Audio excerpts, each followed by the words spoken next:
J'espère que tu te portes à merveille. Sache que normalement cette vidéo devait sortir initialement il y a quelques jours, mais j'ai préféré prendre quelques petits jours de repos parce que récemment je vous ai quand même sorti pas mal de vidéos, donc je me suis dit... Et ça m'a fait du bien. Même si c'est vrai que pendant mes jours de congé, j'ai quand même prévu des vidéos pour les prochains jours. Donc je me suis pas vraiment arrêté, c'est juste que j'ai pas diffusé.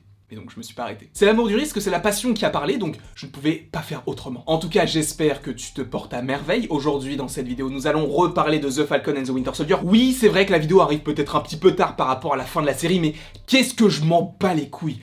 Ah, je suis peut-être un peu vulgaire sur le coup. Je suis peut-être allé trop loin dans l'insulte.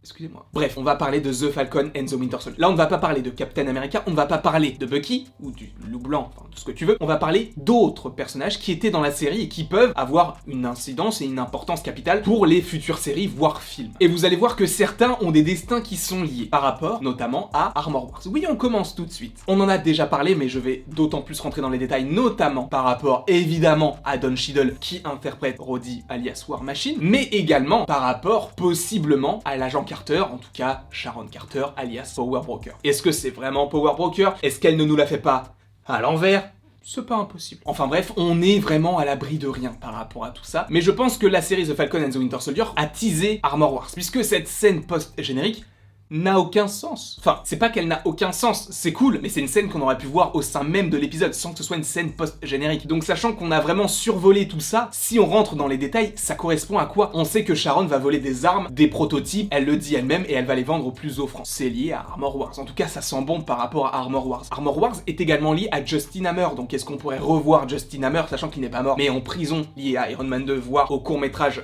Longue Vie au Roi qui a été sorti lors de la sortie, justement, de Thor, le monde des ténèbres en Blu-ray, enfin, c'est un bonus, enfin, voilà, t'as compris. Donc, Armor Wars est teasé là-dedans, et je pense que, de toute façon, War Machine et donc Armor Wars, je pense, est teasé dans cette scène post-générique. Et si tu ajoutes à cette scène post-générique qui pourrait teaser Armor Wars le début de la saison, avec notamment l'apparition de Rhodey qui n'a pas...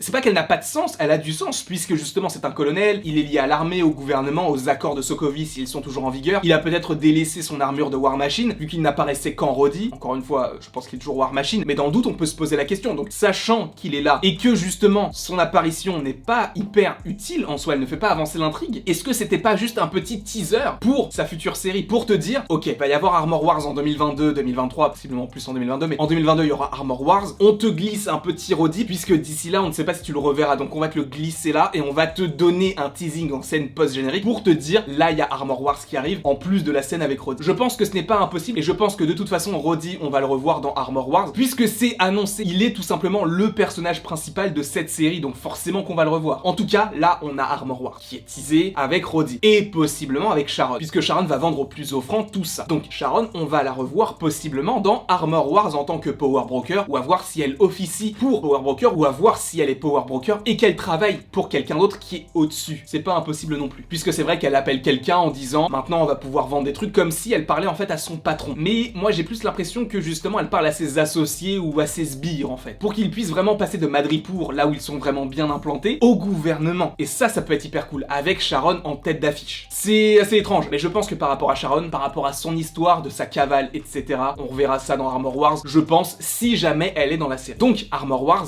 on passe. Passons maintenant à un personnage beaucoup trop, mais quand je te dis beaucoup trop, c'est beaucoup trop énigmatique. Oui, j'ai dit beaucoup trop pour dire beaucoup trop, ça n'a aucun sens, mais t'as compris.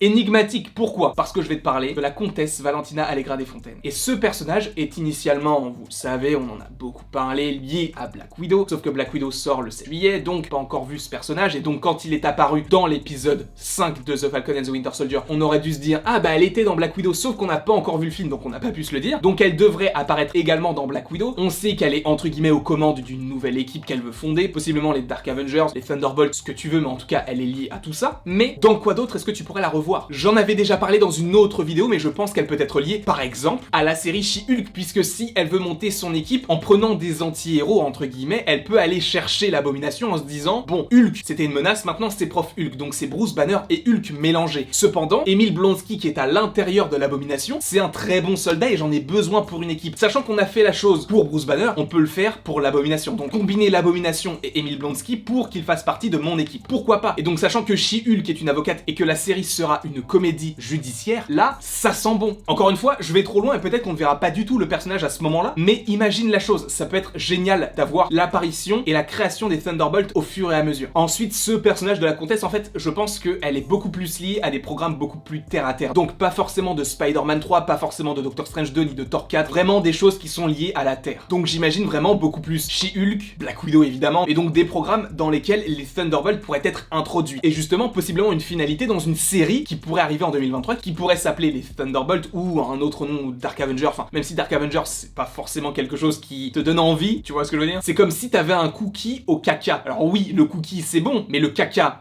c'est pas bon. Alors Dark Avengers c'est bien, mais Dark ça donne pas forcément envie qu'on soit sauvé par ces mecs là. Peut-être qu'ils s'appelleront juste les Thunderbolts et que ce sera une série qui arrivera en 2023. Sachant qu'en 2023, normalement, en termes de série, je crois qu'on n'a pas grand chose. On doit avoir I Am Groot en 2023 et en termes de série, on devrait avoir la série sur le Wakanda, mais regardez, en 2021, on a quoi? On a eu WandaVision, Falcon and the Winter Soldier, Loki, on va avoir What If, mais bon, What If c'est différent. Donc on la compte, mais bon, c'est différent. On aura sûrement Hawkeye et Miss Marvel en 2021. Donc ça veut dire 6 programmes, donc 5 plus une série d'animation. Ce qui signifie qu'en soi, on aura 5 programmes minimum. Là, on a que 2 séries, si je me souviens bien, qui sont, entre guillemets, en préparation pour 2023. Sachant qu'il me semble que l'un des réalisateurs de la série The Falcon and the Winter Soldier a dit qu'il était étonné de voir que beaucoup de programmes qui sont prévus par Marvel n'ont pas encore été annoncés. Donc, je pense qu'il va y avoir les Thunderbolts qui va être annoncé, je pense, en 2022 pour 2023. Imagine ça, moi je meurs. J'en parle depuis 2019. Imagine, il y a la série Thunderbolts qui arrive. Ça va être incroyable. Bref, imagine donc que tu aies cette série Thunderbolt en 2023, liée donc à la comtesse Valentina Allegra des Fontaines, qui crée toute cette équipe, possiblement liée au général Ross également, pourquoi pas. Et en plus de ça, par rapport à des personnages que l'on a déjà vus dans The Falcon and the Winter Soldier, US Agent qui va suivre la comtesse. J'ai vu des rumeurs comme quoi US Agent pourrait aussi être dans la série Hawkeye.